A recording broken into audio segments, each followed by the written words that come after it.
Well, hello again. This is Dr. Peter Welgan, clinical psychologist, research psychologist, and again, psychophysiologist, and the director of the Welgan Center for Behavioral Medicine. Welcome. I would like to mention to you that as we have covered our recent topics on GI disorders here, we're going to move on to what I think is perhaps one of the more important areas of interest to you as the general public, and it is one you probably heard about, okay? Know something about, and it is biofeedback. Biofeedback is a very interesting field of research and clinical application. It's been around for a long time. Back in the early 70s, we launched the clinical applications of the principles that underlie biofeedback therapy. I have 4 lectures here of about 10 to 15 minutes per lecture, in which I'm going to be discussing the importance of biofeedback in behavioral medicine, okay? And its importance for you if you have a chronic intransigent medical condition, okay? First of all, by way of introduction, what is biofeedback? Biofeedback is a method of providing information to the individual about his own biological processes, and that is being able to dial into one's own body and listen to its functions, hear it, and actually see it on computer displays. Yeah, sensors that pick up all this information and feed it back to you so that you can actually hear and see what's going on inside of you. Well, there's a reason why that is so important that I'm going to be explaining in a few minutes, perhaps in my next section on biofeedback. But first of all, I want to tell you how I, as a psychologist, developed this as a major specialty area in my practice as a behaviorist and a learning theorist. I moved into this field because there was just some really early work going on. It was so very exciting, demonstrating in experimental laboratories, not in the clinical setting, not like this at all. It was all done in research laboratories, in psychology departments in the United States. This is where all of this started, okay? And it demonstrated the ability of an individual to voluntarily control the involuntary, vegetative, automatic nervous system that nobody ever thought you could control. Well, that became really very interesting for me because I am a learning theorist and I'm interested in how people can produce changes in their body as a function of learning and habit pattern formation. And we have access to the functions of the body to actually hear how they're behaving. And then, is it possible to actually change the behavior of that biological system using the principles that have come right out of experimental laboratories for the past 120 years? 120 years. They don't get far out of the laboratory, my friends. Stay in there and do their thing and really translate this for the general public. I'm going to try to do that for you.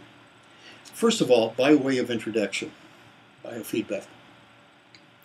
I moved into this field of biofeedback, not knowing it was biofeedback, my doctoral work, okay?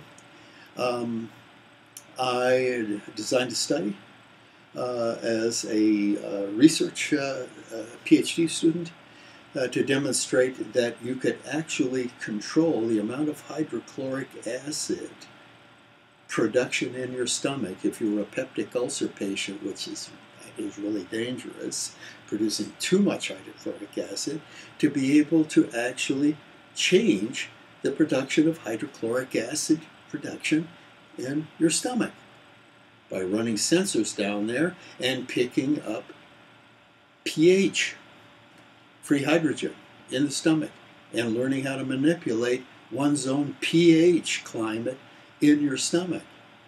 Okay, so anyway, I published that after I graduated and moved on to other parts of the gastrointestinal tract. But along with that, after a few of us entered the stage and started talking about this as experimental people, the clinical applications became quite evident, I think, to everybody. And biofeedback societies began to emerge.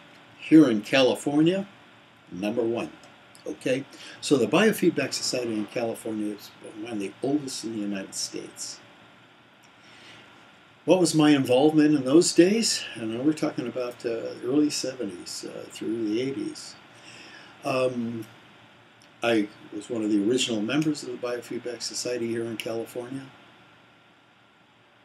Two friends and I actually ended up writing the bylaws for the state of California for psychologists to use biofeedback in their clinical practice. So those bylaws were established back in the 70s as guidelines for the actual use of biofeedback in one's own private practice as a clinical psychologist.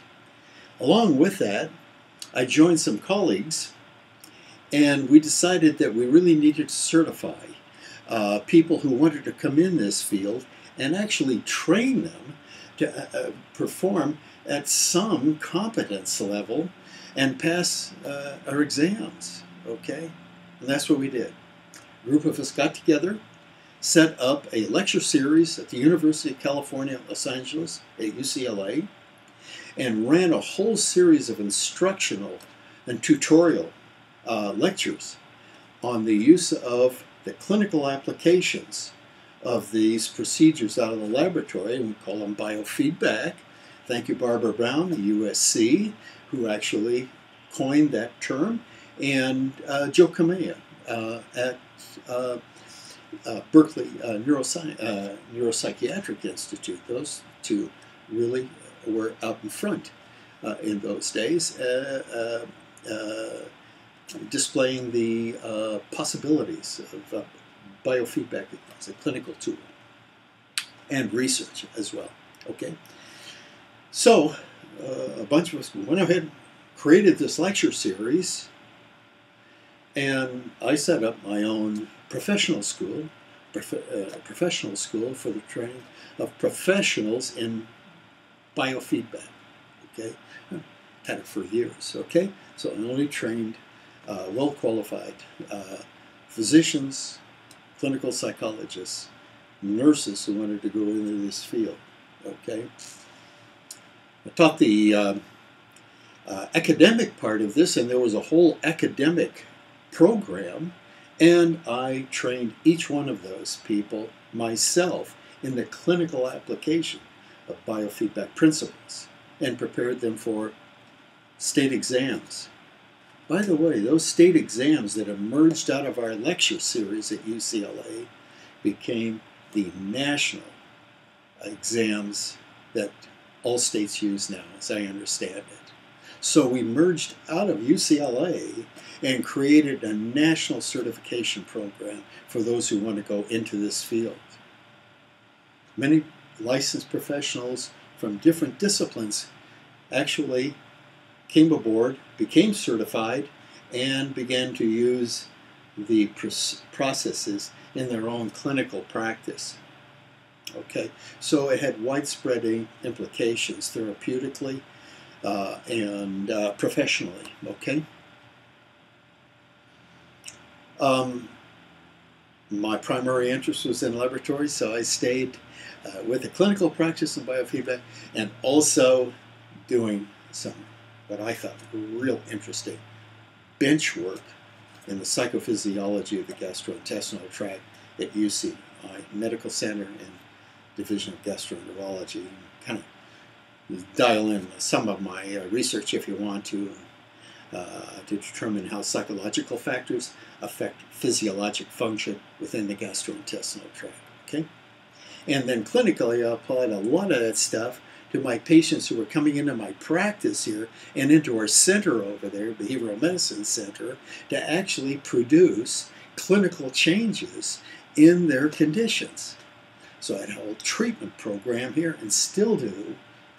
Been going for decades and become a consultant to many professionals who are interested in this specialty area as a possible treatment alternative for their patients. Okay? That's how I got into this field. Now, if you will turn to the next page, and that's my lecture tomorrow, I want to talk to you about biofeedback and what it is and why it is so important. Okay, that's going to be lecture number 2. I'll see you tomorrow.